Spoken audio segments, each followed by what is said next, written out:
نہیں کام آتا اس بات عقیدہ میں شیئن کچھ بھی.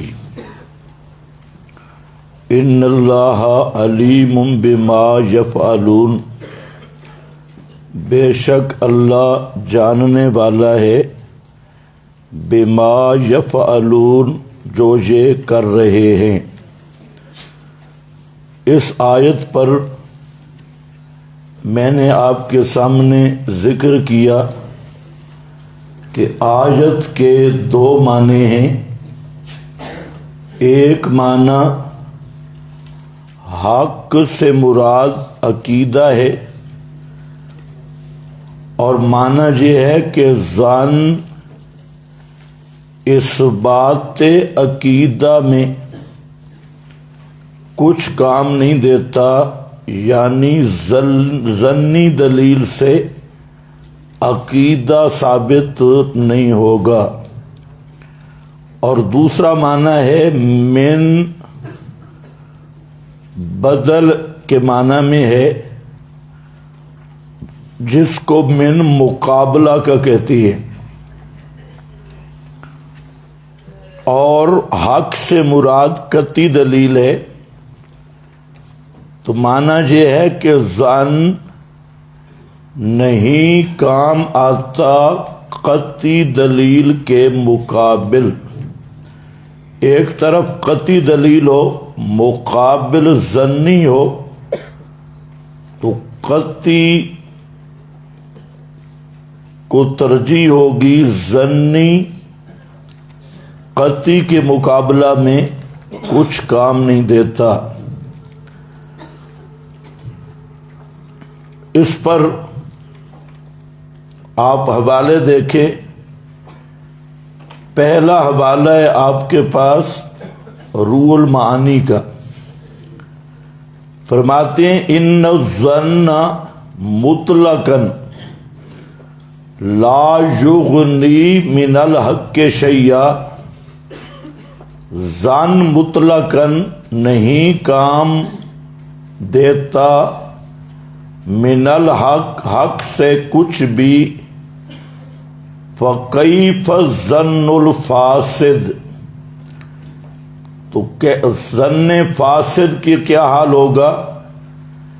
والمراد من الحق العلم والاعتقاد، حق سے مراد جہاں علم اور عقیدہ ہے. المطابق للواقع، اور جار مجرور متعلق ہے بما قبلہ، شیئن منصوب ہے مفعول مطلق ہونے کی وجہ سے. اے اغنا اما، اغنا اما کچھ فائدہ بھی نہیں دیتا. وفیہ دلیل لمن قال، اس میں دلیل ہے اس آدمی کے لیے جو کہتا ہے کہ ان تحصیل العلم فی الاعتقادیات واجب، عقیدہ میں تحصیل علم یہ واجب ہے، اور ایمان مقلد کا یعنی تقلید فی العقیدہ یہ صحیح نہیں ہے. وَإِنَّمَا لَمْ يُؤْخَذْ عَامًا لِلْعَمَلِيَّاتِ لِقِيَامِ الدَّلِيلِ عَلَى صِحَّةِ التَّقْلِيدِ وَالْاِكْتِفَاءِ بِالظَّنِّ فِيهَا كَمَا قَرَّرَ فِي مَوْضِعِهِ. فرماتے ہیں کہ تقلید فروع میں صحیح ہے اور دلیل سے ثابت ہے، لیکن عقیدے میں تقلید نہیں چلے گی. فروعات میں تقلید چلے گی، وہ اپنے مقام پر ثابت شدہ حقیقت ہے، لیکن عقائد کے باب میں قطعی دلیل درکار ہے، وہاں تقلید نہیں چلے گی. اسی طرح اگلی عبارت ذرا دیکھیں. فقہا نے بھی آیت سے خوب مسائل